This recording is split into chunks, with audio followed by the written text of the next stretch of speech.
दोस्तों सोचिए अगर एक दिन आपकी नौकरी चली जाए, जेब बिल्कुल खाली हो और एक रोटी के टुकड़े के लिए भी बस लंबी लंबी लाइन लग रही हो, आपको कैसा लगेगा?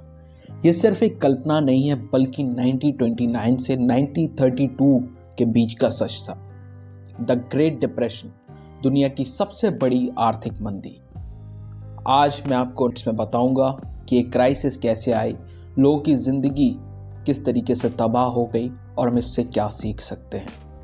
तो वीडियो को एंड तक ज़रूर देखना, क्योंकि हिस्ट्री सिर्फ पढ़ने के लिए नहीं होती, सीखने के लिए भी होती है। दोस्तों सब कुछ शुरू होता है 24 अक्टूबर 1929 को, जिस दिन दुनिया ने एक फाइनेंशियल नाइटमेयर देखा। इस दिन न्यूयॉर्क स्टॉक एक्सचेंज में एकदम गिरावट आई।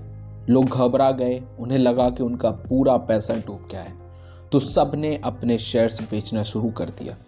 लेकिन प्रॉब्लम यही थी, सब बेच रहे थे पर खरीदने वाला कोई नहीं था।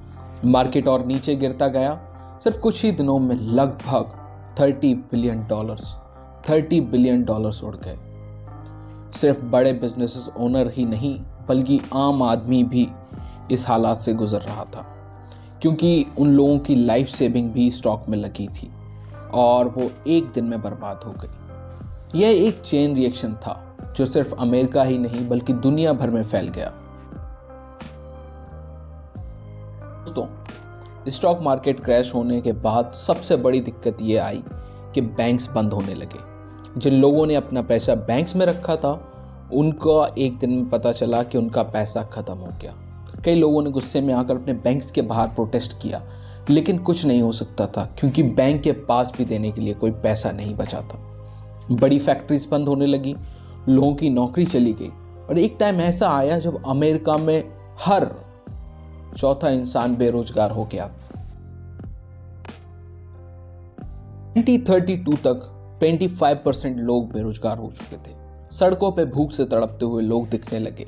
कई लोगों के पास रहने के लिए घर भी नहीं बचा और वो टेंट कॉलोनीज में रहने लगे। अगर आपको लगता है इससे सिर्फ गरीब लोग अफेक्ट हुए, तो ऐसा नहीं था। बड़े बिजनेसमैन तक सड़क पे आ गए थे। सूप किचन खुले जिसमें फ्री खाना दिया जाता था, लेकिन वहां भी लोगों की लंबी लंबी लाइनें लगती थी।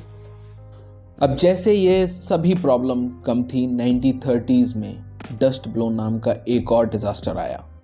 अमेरिका की फार्मिंग एरियाज में तेज आंधी और सूखा पड़ गया, जिसकी वजह से क्रॉप्स बर्बाद हो गई। जो फार्मर पहले से ही फाइनेंशियल क्राइसिस में थे, उनके लिए ये डबल ट्रेजेडी थी दोस्तों। ना जॉब थी ना खेती। इस वजह से लाखों लोगों को अपने घर छोड़ने पड़े और वो नए शहरों में नई जिंदगी ढूंढने चले गए। दोस्तों ये क्राइसिस सिर्फ अमेरिका तक सीमित नहीं रहा। जर्मनी, यूके, फ्रांस, सब जगह एक इकोनॉमिक कोलैप्स हो गया। जर्मनी में लोग इतने परेशान हो गए कि हिटलर जैसा एक नया नेता उभर के आया जो बदला लेने की बात कर रहा था।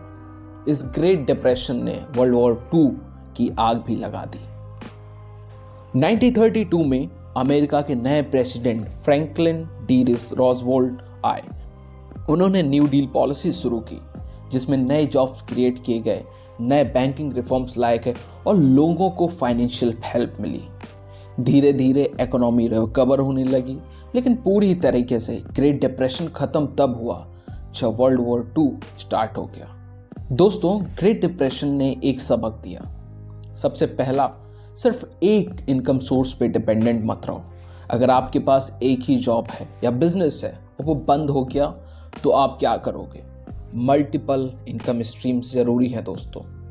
इसके साथ ही साथ फाइनेंशियल लिटरेसी इंपॉर्टेंट है। सेविंग और इन्वेस्टमेंट का सही तरीका हर किसी को सीखना चाहिए। इमरजेंसी फंड्स भी बचा के अपने पास रखने चाहिए। अगर आप भी सिर्फ एक सोर्स पे डिपेंडेंट हो, बिना किसी सेविंग के जी रहे हो, तो सोचिए कि आप एक और फाइनेंशियल क्राइसिस फेस कर पाएंगे। दोस्तों अगर आपको यह वीडियो पसंद आई हो तो लाइक ज़रूर करें, और अगर आप चाहते हो कि मैं और भी ऐसे हिस्टोरिक इवेंट्स को कवर करूं, तो कमेंट सेक्शंस में ज़रूर बताएं। हिस्ट्री से सिर्फ पढ़ाई का नहीं, ज़िंदगी का सबक मिलता है। तो चलो सीखते रहें। मिलते हैं अगले एपिसोड में।